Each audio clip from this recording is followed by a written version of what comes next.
college မင်းကလေးတယောက်သူ့ရီစာကိုလှည့်ပြီး bad boy နဲ့အတူနေဖို့ရွှေ့ချယ်ခြင်း college ဘဝရဲ့ပထမရက် Tessa Swift စိတ်ကြွကြွနဲ့မင်းကလေးတယောက်ရဲ့ college အသစ်ကိုပထမဆုံးရောက်တဲ့နေ့မှာသူ့အမိနဲ့ရီစာ Noah ကပို့ပေးကြတယ်အဆောင်မှာစွမ်းရင်ပြေးကောင်မလေးနှစ်ယောက်ဖြစ်တဲ့ Steph နဲ့ Tristan နဲ့တွေ့ဆုံရပြီးအမေကတန်တရားဖြစ်စရာတစ်ခုခုကိုတီးသွားလို့အလင်းအမြန်ထွက်သွားခဲ့တယ်Tessa ကသူ့အမေကိုမတိုင်ကြားစေဖို့အကူအညီပေးပြီးယုံကြည်မှုတစ်ခုဖားလေကြရတယ်ရီစာ Noah ကနှုတ်ဆက်သွားပြီးနောက် Steph က Tessa လေးအမေတုံ့ပြန်မှုအကြောင်းမေးမြန်းလာတယ်Tessa က Noah ဟာသူ့ရီစာဖြစ်တယ်လို့ရှင်းပြရတယ်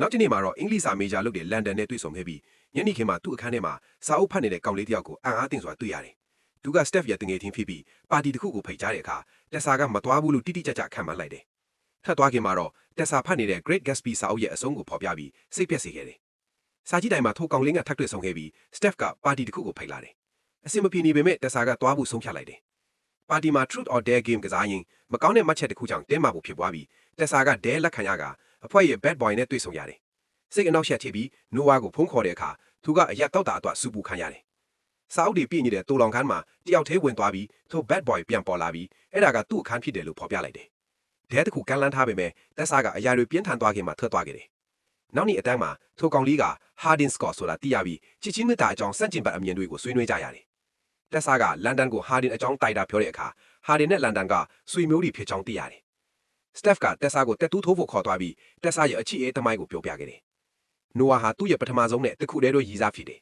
။Hardin ကသူတို့တငယ်ချင်းဖြစ်ဖို့အစပြုခိုင်းပြီးသူတို့တောအုပ်ထဲကိုအကွာအဝေးရှိတဲ့နေရာတစ်ခုကိုသွားကြတယ်။ရေကန်မှာ Hardin ကသူ့အကြိုက်ဆုံးနေရာကိုပြပြီးတက်ဆာကိုရေကူးဖို့တွန်းအားပေးတယ်။ရေထဲမှာစိတ်ခံစားချက်ပြည့်တဲ့အချိန်တွေနဲ့ passionate မှတန်းတွေဖြစ်ပွားတယ်။ Hardin ကတက်ဆာကိုချစ်တယ်လို့ဖော်ပြပေမဲ့နောက်မှာတော့သူတို့ဘယ်တော့မှတငယ်ချင်းမဖြစ်နိုင်ဘူးလို့ပြောခဲ့တယ်။ဘာမှ Hardin ရဲ့အသိကိုလေ့လာဖို့ကြိုးစားပေမဲ့သူကရှောင်ပြေးနေတယ်။ Noah တော့ပန်းတွေကိုကင်ပြီးအန်အားစေးလာတဲ့အခါပါတီတစ်ခုမှာတင်းမာမှုတွေပေါ်ပေါက်လာခဲ့တယ်။ Hardin ကထွက်သွားခဲ့တယ်။လန်ဒန်စီကလေဖုံးလာပြီး Hardin ရဲ့ဒုက္ခရောက်မိသားစုအခြေအနေကိုသိရတယ်။ Hardin ကတောင်းပန်ပြီးသူ့ဘဝရှုံလေးနေတာကိုပွင့်ပွင့်လင်းလင်းပြောပြတယ်။တက်ဆာကသူ့အခန်းမှာညလုံးနေခဲ့တယ်။ Noah စီပြန်သွားတဲ့အခါသူတို့ကြားတင်းမာမှုပြင်းထန်လာတယ်။ Hardin ရှိနေခြင်းကအခြေအနေကိုပိုဆိုးဝါးစေပြီး Noah ကထွက်သွားခဲ့တယ်။အကဲဖြတ်ခံရပြီးအကောင်းဆုံးတငယ်ချင်းတယောက်ကိုဆုံးရှုံးသွားတယ်လို့ခံစားရတဲ့တက်ဆာကဝမ်းနည်းမှုတွေနစ်မြုပ်သွားတယ်။စာကြည့်တိုင်မှာပျော်ရွှင်စွာဖွံ့ဖြိုးလာပြီး Hardin ကတက်ဆာတော့စာဖတ်ပြီးလုံခြုံရေးကသူတို့ကိုလိုက်နင်းနေတဲ့အချိန်မှာရေမောကြတယ်။တက်ဆာရဲ့အမေကသူတို့ကိုအစိုးရအနေထားမှာတွေ့ဆုံခဲ့ပြီးတက်ဆာကသူ့ရွေးချယ်မှုကိုခုခံကာကွယ်ခဲ့ရတယ်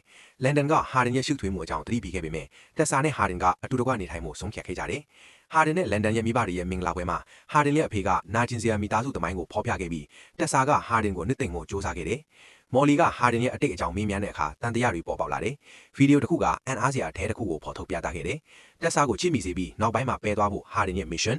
ဒုက္ခရောက်နေတဲ့တက်ဆာက Hardin ကိုရင်ဆိုင်ခဲ့ပြီးမြဲသူကသူ့ခံစားချက်တွေစစ်မှန်တယ်လို့အခိုင်အမာပြောခဲ့တယ်။တယောက်တည်းခံစားနေရတဲ့တက်ဆာကသူ့အမေစီပြန်သွားပြီး Noah နဲ့ပြန်လဲတင်မြတ်ခဲ့တယ်။တက္ကသိုလ်ကိုပြန်လာပြီးစီးပွားရေးကနေအင်္ဂလိပ်စာကိုပြောင်းလဲခဲ့ပြီး Fans Publishing မှာအလုပ်တင်အင်တာဗျူးဖိတ်ကြားချက်ရရှိခဲ့တယ်။ Hardin ကတော့သူတို့ခွဲခွာမှုကြောင့်မျက်ရည်ကျနေတယ်။ကတိကတယောက်ကတက်ဆာကိုစာအိတ်တစ်ခုပေးတဲ့အခါ Hardin ရဲ့မဆုတစ်ခုကထို gesture ဟာသူ့ထက်တက်ဆာအထပူ၍ဖြစ်ကြောင်းဖော်ပြခဲ့တယ်။ Hardin ရဲ့မဆုစာအုပ်မှာတက်ဆာရဲ့ပုံဆွဲတွေကိုတွေ့ရပြီးသူကချစ်ချင်းမြတ်တာကိုရခင်ကစာပေလို့ယူဆခဲ့ပေမဲ့သူ့ရဲ့ Elizabeth Anne ကိုတွေ့ချိန်အထိပဲလို့ဝန်ခံစာတစ်စောင်ကိုဖတ်ရတယ်။သူကခွင့်လွှတ်ပါလို့တောင်းပန်ပြီးတက်ဆာဟာကဘာပေါ်မှာသူအချစ်ဆုံးသူလို့ကြေညာခဲ့တယ်။ဒီလိုနဲ့ချစ်ချင်းမြတ်တာနာကျင်မှုနဲ့ခွင့်လွှတ်ခြင်းတို့ရဲ့ခံစားချက်တွေနဲ့အတူရုပ်ရှင်ပုံပြင်အဆုံးသတ်သွားပါတော့တယ်။